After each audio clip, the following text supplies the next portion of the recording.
Ahem, ahem, ahem, ahem. Hi everyone, Anthony Fantano here, internet's busiest music nerd.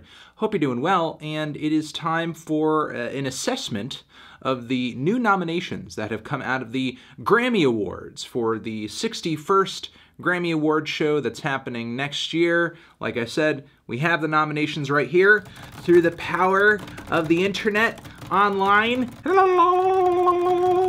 And I'm pretty much going to go through the major categories, the ones that pique my interest the most in this upcoming Grammy Awards, and pick the ones that I think are likely to win, but also the ones that I would like to win. Let's go! Okay. To kick things off, we have the general field with Record of the Year, in which we have a lot of nominations. I am actually surprised we've gotten this many nominations, but it seems like they've almost kind of over-nominated for a lot of the fields this year. I don't know if they are trying to prevent people from feeling snubbed or left out, or trying to prevent as much controversy as possible around like, oh, you didn't include this, you didn't include that. I mean, I understand that. I understand wanting to create less drama because so many people sort of demand so many things from the Grammys as is, but still, they're really kind of throwing a lot at you, and I'm not exactly sure if every single track here should have made the cut. Regardless, though, Record of the Year, we have I Like It with Cardi B, J Balvin, that track off of her latest full-length album, which isn't a bad track. It's an okay track. The Joke, Brandi Carlile, which got a few nominations. I've heard the track. It's okay. She's a country songstress, and it's a pretty sad, powerful piano ballad, though I'm not exactly sure if I think the song is as culturally poignant and necessary as the people who clearly nominated it do. Moving on from there, This Is America, Childish Gambino, Drake God's Plan, Shallow, Lady Gaga and Bradley Cooper, All the Stars, Kendrick Lamar and SZA from the, of course, Black Panther soundtrack, A Rockstar, Post Malone and 21 Savage, and Zedd and Maren Morris and Gray, the track The Middle. I mean, of those tracks, the favorites of mine are probably I Like It, This Is America, and Rockstar, but preferably, I would like to go to This Is America. I would like to go to This Is America. I think that's the best out of all the tracks there. Album of the Year, in which we also have quite a few nominations. We have the Black Panther Original Soundtrack, Golden Hour, Casey Musgraves. I'm going to just come right out and say I don't want either of those two to win. Janelle Monáe, Dirty Computer. I would be absolutely floored if that won. It's a pretty great pop record. Beer Bongs and Bentleys, Post Malone. I do like, but I don't think I prefer it to a Dirty Computer. Her, I'm actually surprised that she got the nomination for Album of the Year. Her music's not bad. It doesn't really stand out to me as far as like commercial R&B goes or anything, but it's certainly not awful. Scorpion, Drake, no. By the Way, I Forgive You, Brandi Carlile, again, which I'm not all that crazy about, and Invasion of Privacy, Cardi B, which is a record I don't dislike, but I think in this category, I'm just going to have to go Dirty Computer. I would like it to be Dirty Computer. And if the Grammys end up sort of falling upon their usual mix of, hey, let's try to find what's mainstream and accessible, but simultaneously let's try to pick something that's a little artsy, that may in fact end up being the record that they land upon. However, if they're thinking more in terms of like what's popular, what's sales, what's the most relevant, they might end up landing on the Black Panther soundtrack, they might end up landing on Post Malone, or even most likely end up landing with Cardi B. For Song of the Year, we have All the Stars, obviously from the Black Panther soundtrack once more. LMA's Boot Up. We have God's Plan, Drake, In My Blood, Shawn Mendes, The Joke, Brandi Carlile again, The Middle, once more, Zedd, Maren Morris and Gray, Shallow, Bradley Cooper and Lady Gaga, This Is America, Donald Glover. I obviously would like This Is America to win on that one. I do think it is the most culturally relevant track in the entire list. Maybe they will try to go more accessible again, and they'll pick All the Stars, or maybe God's Plan or something like that, but yeah, or maybe they'll even go super duper White America safe and pick the Brandi Carlile track. I'm not sure, but preferably I would like This Is America. We have the Best New Artist field over here, which honestly, I have zero investment in this field. No artist here really made an album that I liked this year. I mean, I would maybe going forward like to see more from her. It would be cool. It would be certainly neat to see her walk away with the Grammy on this Best New Artist category. But yeah, I wasn't really crazy with the recent output of any of these artists. Pop solo performance, we have Beck, Colors, Camila Cabello, Havana Live, God is a Woman, Ariana Grande, Joanne from Lady Gaga, and Better Now, Post Malone. These cannot be the best 5 pop solo performances of the year, are they? Is this seriously the field? I mean, I like the Post Malone song, and I like the Ariana Grande song, but as far as solo pop performances, there had to have been better choices than this throughout the year, no? I mean, geez. I mean, it would be cool to see Ariana Grande walk away with it. Post Malone, Better Now, I do love that track, and I also have a soft spot for it because when I first heard it, I said, this track is going to be big. This track is going to be a hit. And in fact, it became one because it sounds like a friggin' hit. So, I mean, I would love to see either of those 2 tracks walk away with it, though I would not be surprised to see Lady Gaga do it, or if the Grammys pull another Beck and everybody's just like, woo, Beck, we like him. Yeah, even when he's not coming out with good music. Best Pop Duo Group Performance, Fall in Line, Christina Aguilera, Backstreet Boys, Tony Bennett, Lady Gaga, Bradley Cooper, Maroon 5, Justin Timberlake, and Chris Stapleton on Say Something. The Middle, Once More with Zedd. Another category I am not invested in at all, which is kind of unfortunate because I don't recall there being even 2 categories in the major fields of last year's Grammy picks that I was like, wow, I don't care for any of it. Best Pop Vocal Album, we have Camila Cabello's new record. We have Kelly Clarkson, Ariana Grande, Shawn Mendes, Pink, Taylor Swift. I'm just going to have to go Ariana Grande.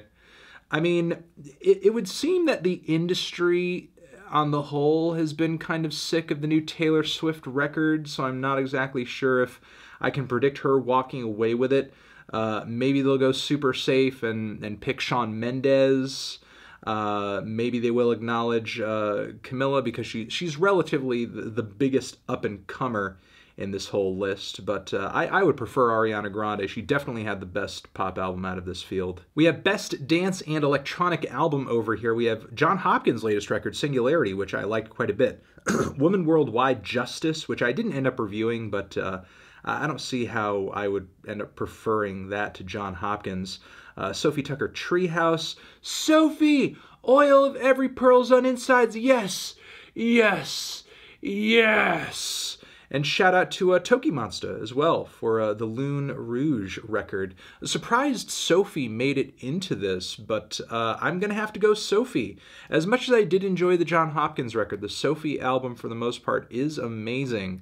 And that's a pretty significant nomination there, not only because it's such an avant-garde record, but you're talking about a transgender songwriter, producer, creator as well there. So wow, really unexpected there. As you can tell, I did not sort of spoil any of these for myself for the most part, outside of like the top album and song nominations, but very surprised and very happy to see that. I would love to see Sophie walk away with that. If anybody watching does have the opportunity to vote in this upcoming Grammy Awards, and you have not listened to this Sophie record yet, please, for the love of God, do, because it is great. I promise it will definitely stir some kind of emotion in you. Next, we have the Best Rock Performance category. 4 out of 5 Arctic Monkeys, When Bad Does Good, Chris Cornell, Made in America, The Fever, 333, Greta Van Fleet, Highway Tune, Hailstorm, Uncomfortable. I mean, I do like that Arctic Monkeys track, but I feel like Arctic Monkeys' latest record barely even qualifies as a rock album. It's like a loungy, soft rock record, if a rock album at all. I do kind of like some of the stuff The Fever has been doing as of late, even if it is a little too infused with like pop music for me to kind of like really get into how edgy it's trying to be. It sort of seems like a little bit of a watered down sort of rap, rock, punk sound in a way, but I still do think it has a lot of potential going down the road. The Chris Cornell track, I'm sort of indifferent to for the most part, though still rest in peace to Chris. Great singer, great talent all around. Obviously, I'm not very much into the Greta Van Fleet tune. Yeah, I mean, it would be really cool and exciting to see The Fever do it, though I predict it's most likely going to go to Cornell or Arctic Monkeys.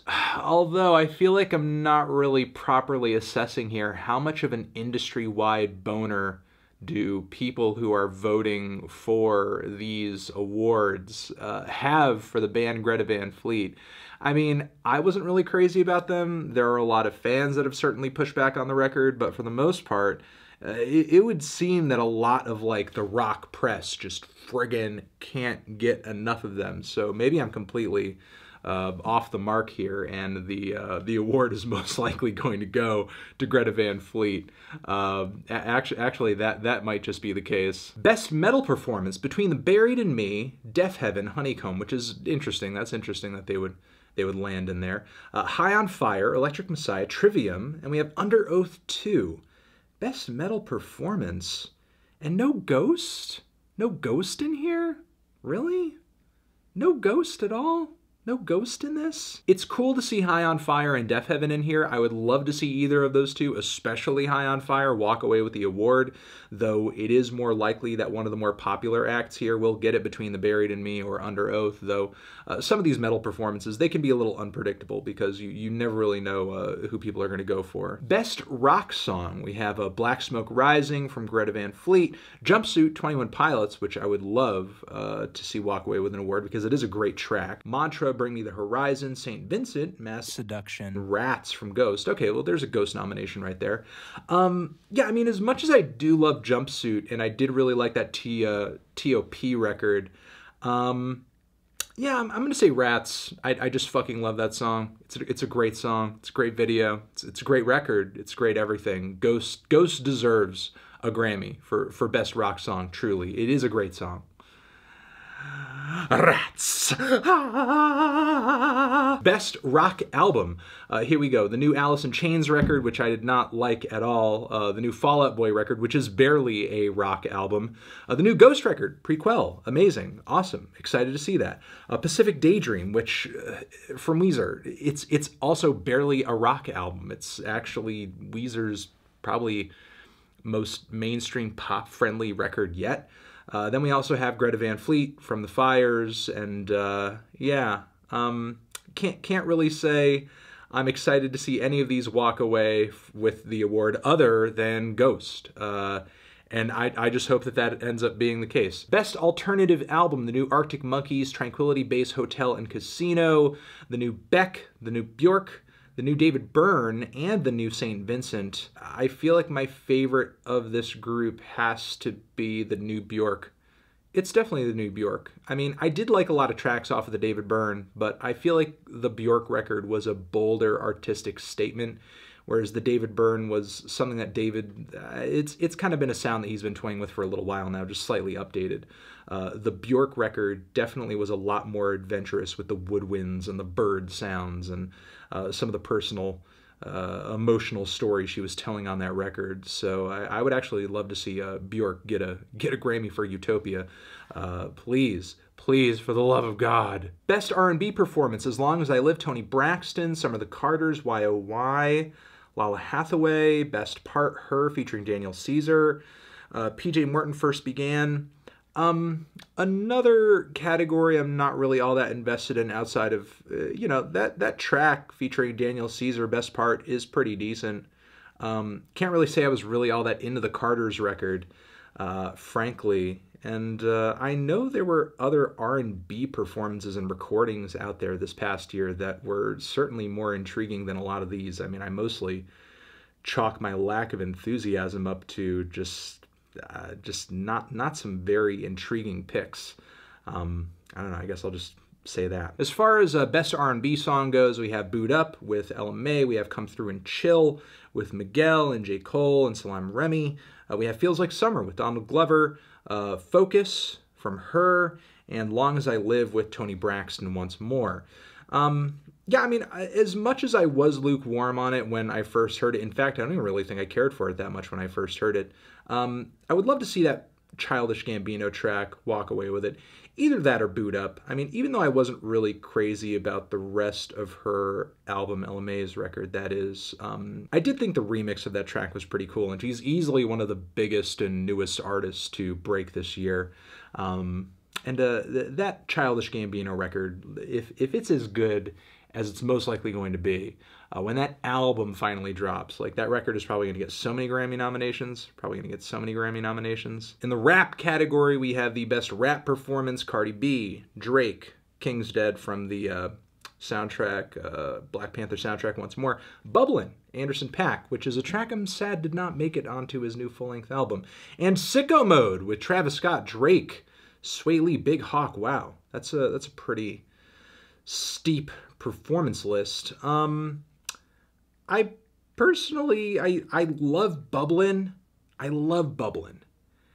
And as much as I do love it, I think I would love to see Sicko Mode walk away with it. It is a great track. It does have a few parts I'm not super crazy about, but it is a great song. It is a really forward-thinking, futuristic, psychedelic rap track that in a lot of ways I think embodies the current hip-hop meta in a way that none of the other tracks on this thing do. Though, again, I wouldn't be surprised if the Grammys decided to go ridiculous with it and just give it to King's Dead, or do a bit of a safe pick here and go Cardi B or Drake. With the best rap and sung performance, we have Christina Aguilera with Gold Link, Black and J. Cole, Childish Gambino, This Is America once more, All the Stars, Rockstar, Post Malone and 21 Savage. Once more, I'm going to have to go This Is America. It is a great track. It's a great track all around. Deserves all the Grammys it's nominated for as far as I'm concerned. Best rap song, God's Plan, King's Dead, Lucky You, Eminem featuring Joyner Lucas. Not really that great of a track, so I'm not going to be advocating for that. Win with J-Rock. Don't really care for that one either, but whatever. And Sicko Mode is on here once again. And yeah, I would like Sicko Mode to win. Sicko Mode should win something. It should win something. It is a great track. And here we have Best Rap Album category. We have Cardi B's new record, Mac Miller's new record, Nipsey Hussle's new record. Nipsey somehow made it in here. Okay, that's fine. Daytona, Pusha T, and Travis Scott. The Grammys most definitely, I think, will play it safe in this category, either picking Cardi B or they may want to tribute Mac Miller, because he passed away recently. And the industry seems to have taken very warmly to his last full-length album. I obviously was not crazy about it, but that's just me. Pusha T's new record, I think, is fantastic, as well as Travis Scott's. However, I think Pusha T and Nipsey Hussle are a little bit more of the underdog picks in this category. I think it's most likely going to go to Travis or Cardi, yeah. That's my thought. Best Country Solo Performance, would love to see Chris Stapleton get it. Best Country Duo and Group Performance, I'm not really that invested in that one, so. But in the Best Country Album category, I would like to see the Volume 2 record from Chris Stapleton walk away with it, because it is a pretty great record. The American Roots category does have some nominations that I'm interested in. Willie Nelson, as well as even the Brandi Carlile record for the performance category looks pretty sweet. Also, Best American Roots Song, Build a Bridge with Mavis Staples and Jeff Tweedy is a pretty decent track. Wouldn't hate seeing that track walk away with an award, as well as Knockin' on Your Screen Door from John Prine. John Prine's latest record is actually a pretty solid album, and Knockin' on Your Screen Door is one of the cutest songs on there, and it seems that Prine even has 2 songs nominated in this category. Also, the track Summer's End, probably not my favorite of those 2 tracks, but I guess being nominated twice in one category does increase your likelihood of winning an award. Also seeing Prine nominated in the Best Americana album category is pretty encouraging as well. The Tree of Forgiveness, if you guys have not heard it, it is a solid album. The Best Recording Package section does have a few interesting nominations in there. The new Mitski record, Be the Cowboy, is in there, as well as Mass Seduction from St. Vincent. Also, the new BTS record, Love Yourself Tear. I mean, if there is something I did enjoy about the St. Vincent album, I did love the cover, I did love the packaging, I did love the look of it and the color scheme. I do have to credit it as being very bold and eye-grabbing and creative. So I would most likely go with that personally. Also, there's a Weird Al Yankovic Best Box or Special Edition Package category nomination, which is, I guess, fun. I will never understand what exactly goes into the criteria of best album notes. Best liner notes. Best music video actually has some really interesting picks in it. This is kind of a fire music video lineup. We have Ape Shit from the Carters. We have This Is America. We have Joyner Lucas, I'm Not Racist. We have Pink from Janelle Monáe. We also have Mumbo Jumbo from Tierra Whack. Man, that is a hard pick because I do love This Is America. I would love to see Tierra Whack walk away with it because that whole visual experience for the Whack World record is actually super creative. It's amazing, it's immersive, it's colorful, it's off the wall, it's surreal. The Janelle Monáe music video is very fun, though I don't think it's the best music video to come out of the album rollout of her new record. I mean, it's most likely in this category going to go to This Is America, though I would personally like to see Tierra Whack get it. And everybody, those are pretty much my opinions and picks for this upcoming Grammy Awards, the 61st, and I don't know, I guess I will see you guys next year for a follow-up video to talk about whether or not any of my personal picks or predictions ended up going through. You're the best. I love you. Over here next to my head is another video that you can check out. Hit that up or the link to subscribe to the channel. Anthony Fantano, music forever.